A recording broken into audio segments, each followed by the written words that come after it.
Everyone, welcome to our section on There Is an I in Teaming. My name is Tasha Brown and I will be your presenter. Unfortunately, Sandy Mills-Alford could not join us today, but I will be able to present on our part about teaming.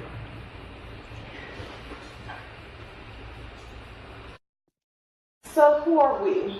Our team is, I work with a company called AliveTek, where we work to get your courses online and develop e-learning content that is engaging, is fun, all of those type of things.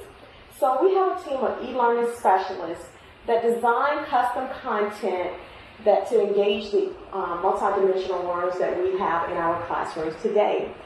And again, we try to make this content as fun and as engaging as possible. But at the same time, when we work with our clients, we embrace their process.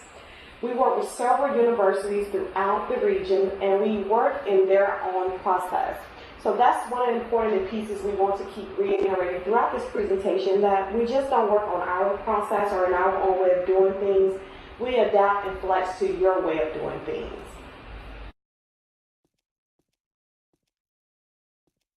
So at AliveTek, we each have our own team members that works with the clients in the end.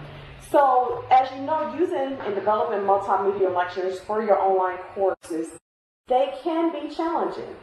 We use lectures in online courses to harness the learner's attention, to encourage interaction between the learners as well as the content, and to provide just an overall better learning experience. To do that, we have to design these lectures and other course content and make them rich, make them captivating, make them engaging, so that they can be effective. But you know, like I know, that can be a challenge in itself. And you need the right team members. You don't want to have a one-person team that is doing all of the lectures or designing all of the content for your online courses. So our model of teaming is composed of various individuals. And we begin by having the director of higher ed as well as a senior instructional designer, which is the same person who just happened to be myself. In that role, I lead the higher ed team. I ensure that the content follow best practices. It makes sure it's follow a compliant look at online learning standards. All of those guidelines that we learn about how to make our courses engaging and interactive in our presentations as well. That's part of my role, making sure everything is still flowing.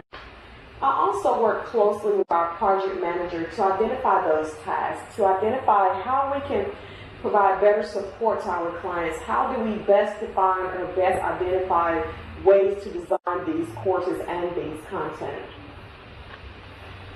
Well, you will also notice that we have a project manager who I was just speaking about. Her role is strictly managing and preparing the projects. While I do work with the clients and speak with the clients too, this person does most of the contact. Again, is making sure everything is on task to begin the projects that we are developing. And part of teaming also includes not just the project manager as well as myself as a developer, as a designer, but we also have to have the graphic designers, who is also could be our multimedia designers. We rely on these people to make everything aesthetically pleasing. They apply their design skills, their design trends, and make the course engaging as well as aesthetically pleasing. They also follow style guides, and we'll talk a little bit about style guides and how they affect designing content. Another person that we have on our team that is important to the process is the instructional designer. While I am an instructional designer myself, I do mostly a lot of managerial things and focus on the background things, but I also do some. In concert with me, that another individual is our instructional designer we have on staff. And her role is to design all of the presentation as they come in for developing, which includes, in our case, for this particular project, storyboarding them out first, and then preparing also the content for integration to the LMS. So depending on the client, we may take that content and put it directly into their learning management system, which can be Canvas, Blackboard, Moodle, whatever that system is. And so this instructional designer not only prepares the content for that system, but she also reviews those type of online courses and see how can we improve those and make recommendations that we provide to the faculty members. One of the most important people that's on our team is the technical people. These are the people that make sure the infrastructure, we have the correct infrastructure for maintaining our services. Because as you can see, we not only design and develop content, but over here on the right, you will see that we also provide support for those type of things. So it's very important that we have the right technical people on our staff to be able to maintain that infrastructure. But they also talk about and help us maintain things with accessibility and provides research and training for our staff to make sure we are in compliance with those accessibility standards, as well as making sure everything is HTML5 compatible. And by HTML5 compatible, I mean being able to play things on their on mobile devices. We know a lot of students have activities that they watch or they participate in route to class, maybe in between classes, but they may not always have that computer in front of them. So being able to view the content as well as the lectures in between on their mobile device is very important. Just as an FYI, you will also find the presentation on the kiosk at the back. It's already there, so if you want to go and download it, you're more than welcome to do that. As we proceed on to the next part of our presentation, we'll look at the process. Now, we've identified each of the individuals that's important and their role in making our team and process work to develop these innovative lectures. We'll speak specifically about one of our clients, which is the University of South Florida and their Innovative Ed team. The Innovative Ed team at University of South Florida, which I will call from USF on this point out, they meet the needs of learners by providing innovative learning opportunities through various programs, including their distant ed and continuing education program. And as you can see on the slide, their team members are some of the same as we have directors, as well as designers and multimedia people. One of the key important things that here, we augment their staff. They receive some opportunities to develop some cybersecurity and forensic courses. And what we would do, we were contacted by them to augment them. They needed someone to come in and help develop presentation as well as some core courses. So for the cybersecurity program, we developed the where we met directly with the faculty members and developed the content. Whereas for the forensic science program, their project manager, program managers, as well as their instructional designer met with the faculty members, and they received the content and they asked us to develop just the presentations and maybe do the build out of their course in their learning management system. So for us, it was a great way for us to combine our two teams and work very closely together to develop some quality presentation that would help advance the students as they started taking these cybersecurity and forensic program courses. So let's look here. I'm not sure if you can really see the model that I have here on the right, but it's a model identifying our process of USF and how we're integrated in that process. So let's look at that model. Here you will see that team and involved AliveTek. Again, we're working inside their process because we're augmenting their team. So their process began by identifying the content here.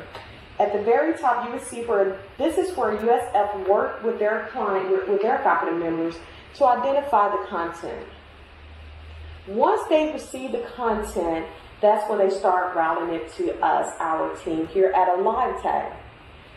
Here they provide, when they provide the content to us, they provide style guides, how the content should be laid out, and any other specifics that we need to know. So I'm going to do a screen share over here to try to share my screen with you so you can see how a particular style guide may appear. So let's see if I can do this here. Share desktop.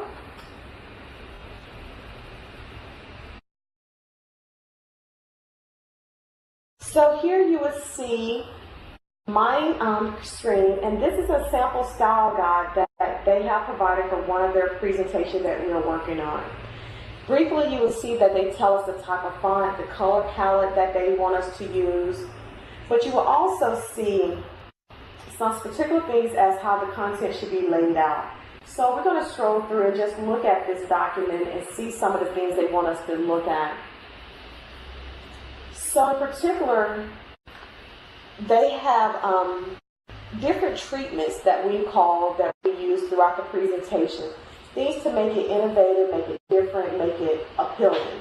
These are the things that they provide, and our graphic designer as well as our instructional designer incorporate these type of different things in the presentations. And you will see a few samples at the end, toward the end of the presentation, where you can see how these samples and how these treatments are being implemented into the presentation. So a style guide pretty much is the guidelines that they provide for us to follow to make sure all their presentations are coherent, they're consistent throughout. And we use the same style guide for all the presentations in one course itself. Does anyone have any questions about the style guide or what I've discussed so far?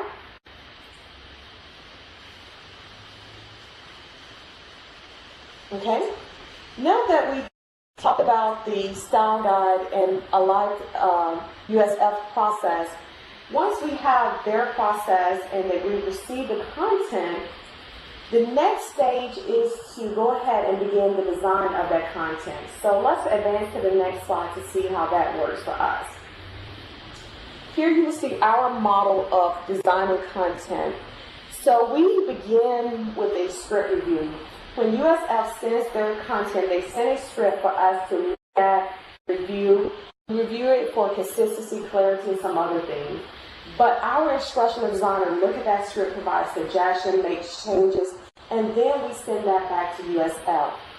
We also have a design phase, which is also responsible for by the instructional designer. She's looking at it, storyboarding, and designing that out. And I'm going to go over these more in detail in a few moments. The development phase of the presentation is taken care of by our graphic and multimedia designers. We have 2.5 because some of us transfer as graphic designer as well as needed. But the graphic designers, they focus on developing those presentations. And then lastly, the presentation, we can go through some type of review by either the project manager or myself. Again, we're looking at how making sure everything is clear, consistent, and this is where our team and model comes into full effect. We're working together as a team to make sure everything is coming together.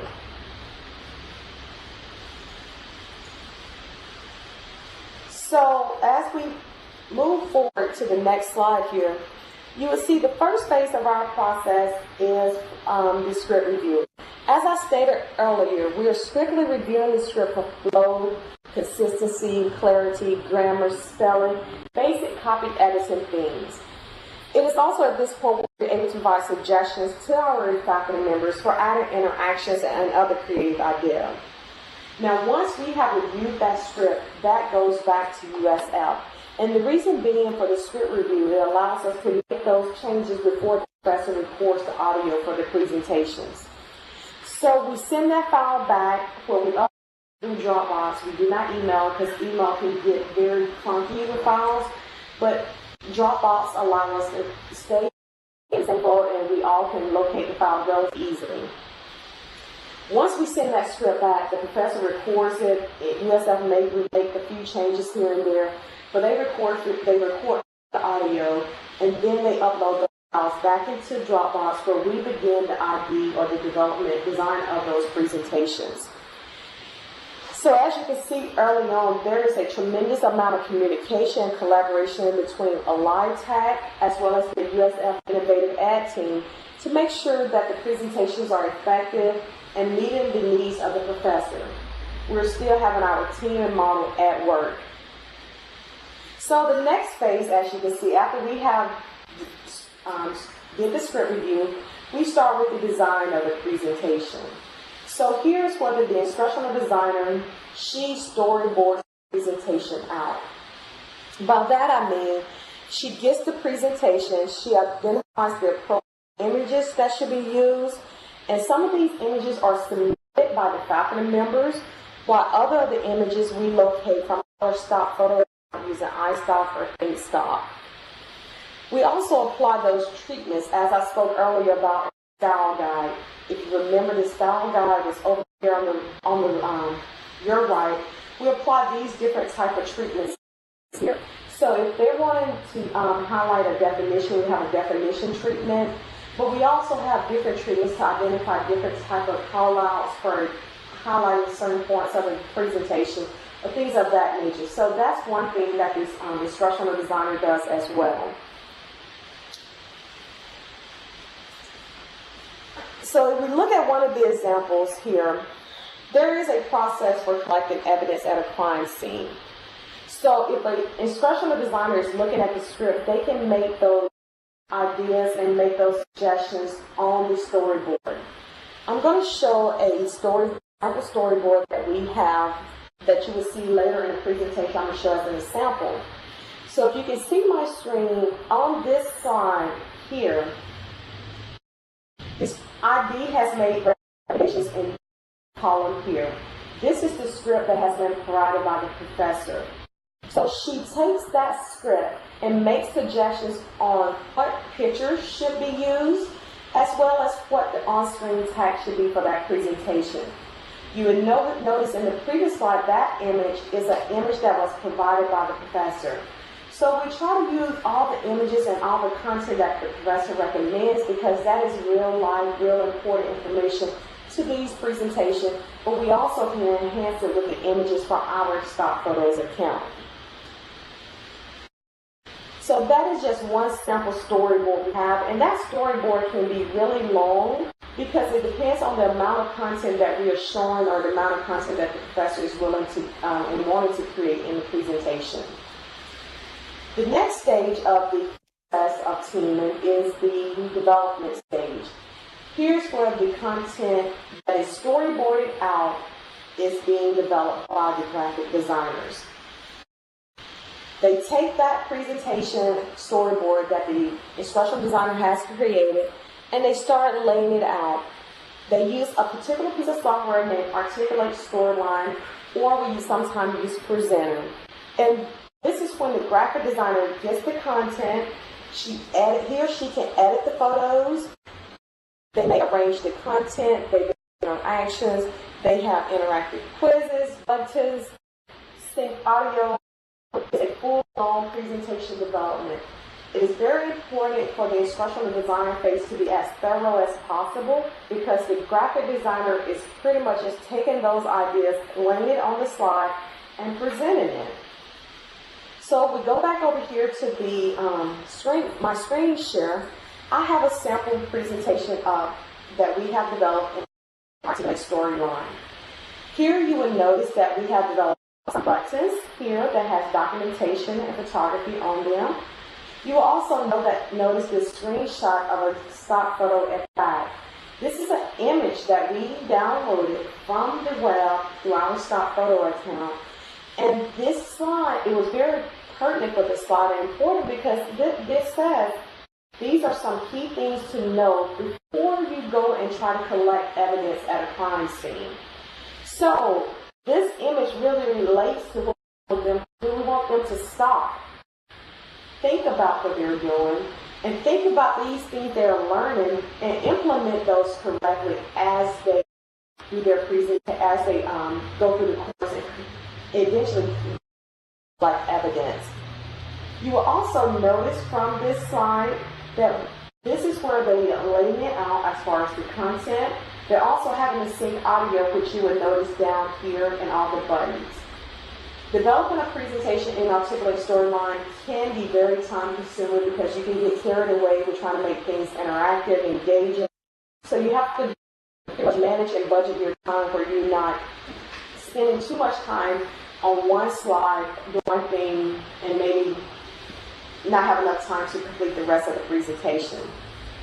For this slide, there will be a layer. And by a layer, I mean when the students click on this slide in the presentation, they will be able to click on the documentation button or the photography button, where there will be additional screen pop up with more information. So this is where the graphic designers are spending additional time making things engaging, but at the same time just not having bulleted as a PowerPoint would normally present. Because a PowerPoint can be very static and not engaging, this is where we try to add fun, add interactive things to the presentation. So after the presentation has been developed, the last thing is further review. And this is done by myself, one project manager. Here we want to make sure that it's, again, following the style guide, because that is very important as well. We also want to check for grammar, spelling, consistency, just making sure does it follow online learning standards. Sometimes the professor will ask for certain things to be done, but it may not necessarily follow the online learning principle. So if we have some concerns about that, this is the point we can bring that back to their attention and say, well, it doesn't work so well, and here is why. Most times faculty members are open because they want to make sure their courses are engaging. They want to make sure their presentations are interactive and not just a static PowerPoint. So they are open to trying those things inside of their presentation. Now let's go back to our model, because now we just talked about AliveTek designing the content. That was the third process. Now the last part is USF reviewing the content.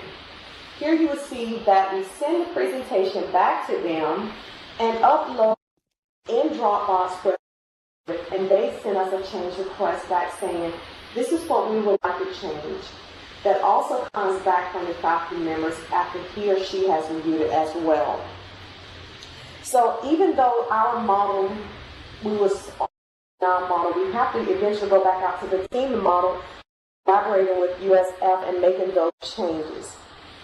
This particular process here, from receiving the content by USF to routing it to AliveTek developing that content, and being reviewed by USF, is the model we follow throughout every presentation we're developing. Every type of content that we develop for them, we follow this model and integrate with each other.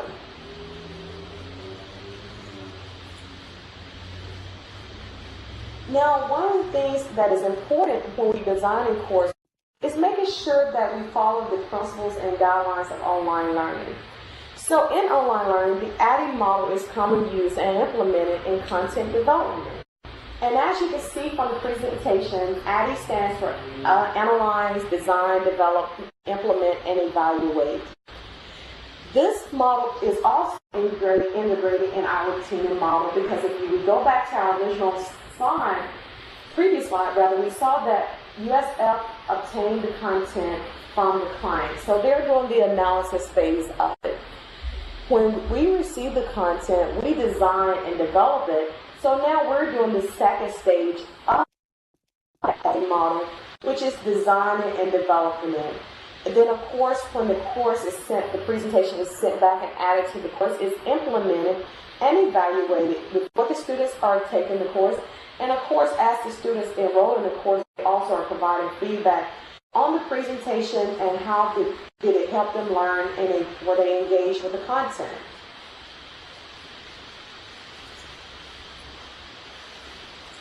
So now that we have talked about our model of how teaming works, let's look at a few examples. So on the slide behind me, you will see how we use symbols for visuals that will allow us to allow the students to easily recall and process information. The symbols in this case for this presentation is the R, I, P, and C. While that may not seem much to you, some students are visual learners. So this way the information presented is an easy way for them to recall it. So if they're preparing for a test or they're trying to prepare for an actual field experience, they can start remembering it was RIPC. What did RIPC stand for? That can help in the recall and processing of information. You will also notice in this slide how we have a decorative graphic behind the content, which is the computer screen with the magnifying glass. Now, research says decorative graphic can, take away from learning. But in our case, the decorative graphic was really helpful, and it really brought home the meaning of the content, because this course is on digital evidence forensic. So this was the first slide of the presentation, so it helped to bring home that digital is with the computer, and we're looking for evidence, the magnifying glass, that's all timed to enhance the content. And this graphic was suggested, and it reinforces the important concept of the open presentation itself. The one thing we did do to make sure it did not distract from learning, try to grade it out behind the scenes so that students would not be distracted by it, but when they did notice it, they would say, it really supports me, it brings me back to the overall concept of this lecture. On this slide, you will see another representation of how we visualize content, and we also using pictures. As you know, sometimes when we talk about historical facts, bringing up an old picture, students automatically tune that individual out. But in this case, this particular individual, Lockhart, he was known for the exchange principle, which talked about fingerprints. So one thing we did was found the image, and you can put his image inside the fingerprint. So when students hear that Lockhart principle, or they see it on an assessment, they can immediately think about, he was responsible for that fingerprint, because that's how it was portrayed on the slide. So this slide not only demonstrates that, but it also demonstrates facts. Rather than providing a bullet list of just saying, this is about Edmund Lockhart, and these are some of the things that he did back early on, we provided this visual graphic. So this information was placed as shapes to help them really easily recall that type of information. Okay? The next slide is another example of how we use to break the content down into chunk. As you know, chunking the information is very important for students. You do not want to overwhelm them with a lot of information at once. So what the instructional designer did, she recommended that this information be broken down into various chunks so the students can process it more easily. So you will see a brief overview about the content here on the right, but then on the left, after that audio was finished, students was able to click on each of these buttons and read additional information about each one of the content areas. Again, this was done to chunk the information and help students have a better way of understanding the content and retaining it. It is also helpful to have content like this, because if a student said, hey, I really didn't get packaging the first time, that student does not have to go back and listen to the whole presentation. He or she can just look at that one component and focus on it and really get a grasp of what that content was meaning. Okay, let's look at the next slide here. This slide is from one of the forensic courses. So you will see using of variations of presenting the content in a different manner. So some students, again, we're thinking about your visual learners here, they remember pictures, they remember that image in their head. So when we have this content or this slide come up, we were trying to figure out what is the best way to present these ideas. And the way we did that was using images from either the professor's recommendation or from our stock photo account. So as they think about, as they're in the field, they think about, okay, when I'm processing a crime scene, what forensic specialists do I need? Well, they may not necessarily remember the words. They may not necessarily remember the audio that was presented. But they have the options of choosing and thinking about the pictures. So we have the nurse back there. We also have the medical examiner. So those images were used just as another way to illustrate the importance of the content, but also help them to easily remember and recall that information.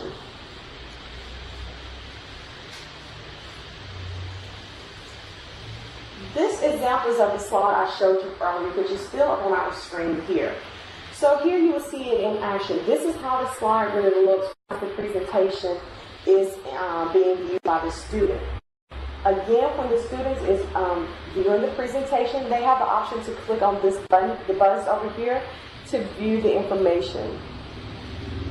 Again, this is how we bring e-learning to life. We tell them these are some key things they need to, and before they move forward, we're progressing through the presentation. We want them to really stop and think about these things and truly understand them before they proceed on through the presentation and into the field of practicing. So this is one way we can incorporate different ways, but also creative ways to deliver the content in a way that the learner would be able to easily recall it in the field. This is the last sample I will show you, and this sample really can hit home for a lot of students. In this slide, it was important to show that the students needed to prepare.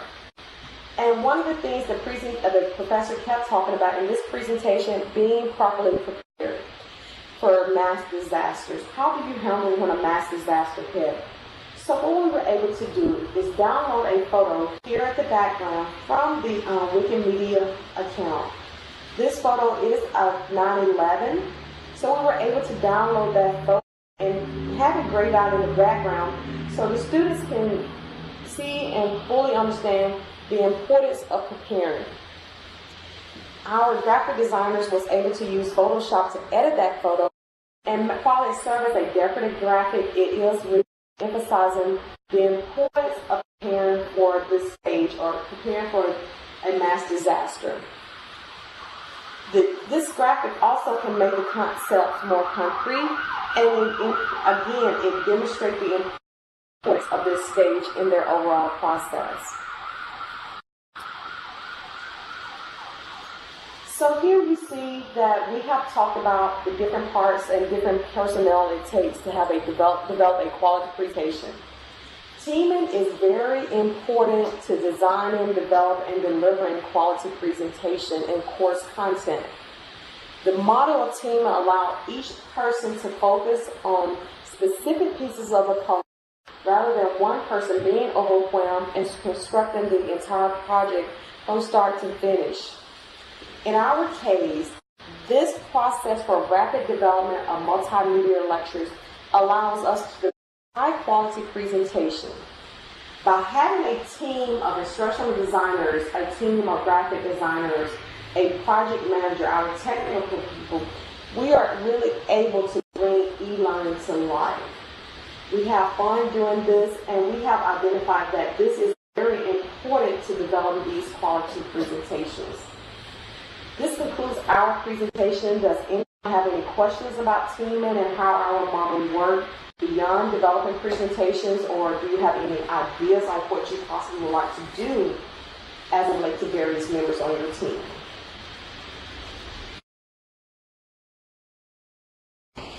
Yes, Cedric.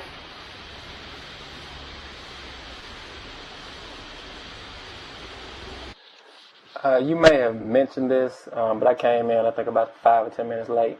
When you were showing the style guides, is that something that you yourself created, or is that something you all created? It depends on the presentation. They may consult with us about the style guide. If we're working on the entire course, we create our own style guide. But the one I actually showed you was one of the ones that were created by USF. We are able to add to it based on our recommendations as we look at the content and how we can make the content more enlivening and better. Thank you. Mm-hmm. Veronica, did you have a question? Yes. I think I heard you in the beginning of the presentation say something about accessibility. Mm-hmm. Can you speak to whether or not you guys have experts on your team who are copyright and accessibility experts, and what does that mean for each of your clients? Do you guys take responsibility to make sure that your clients are in compliant, or do you work with them and consult them on how to be compliant? How does that work for copyright and accessibility? Well, as far as copyright, because we are receiving the content from the professor and from the client, most of them are client automatically obtaining copyright permission, ensure that they are abiding by copyright as it relates to any content.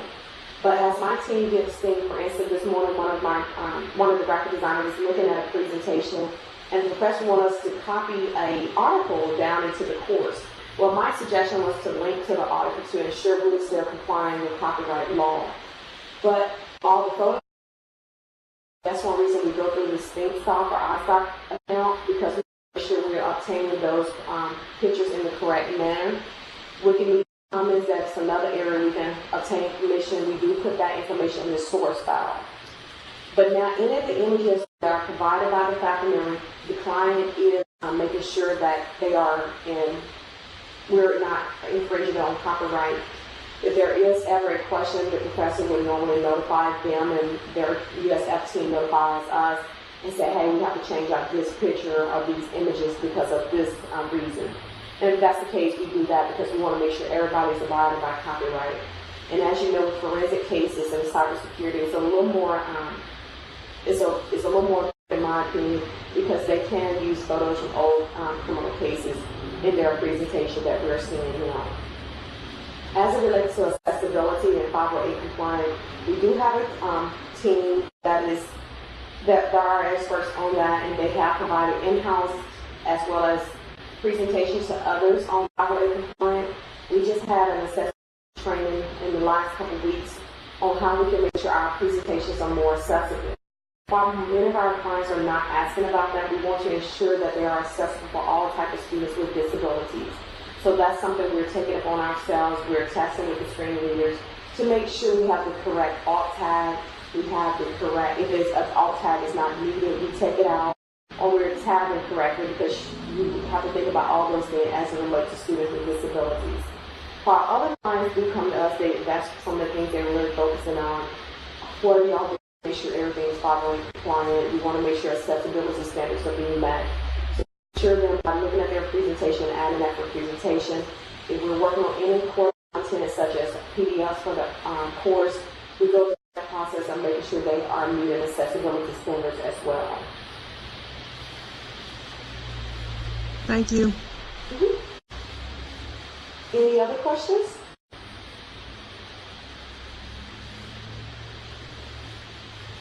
Well, thank y'all for joining us. Our contact information is on the screen. We also have a booth by the main entrance, so feel free to come by and check us out. If you have any questions, you can always call us at the number listed above or email. Thank you.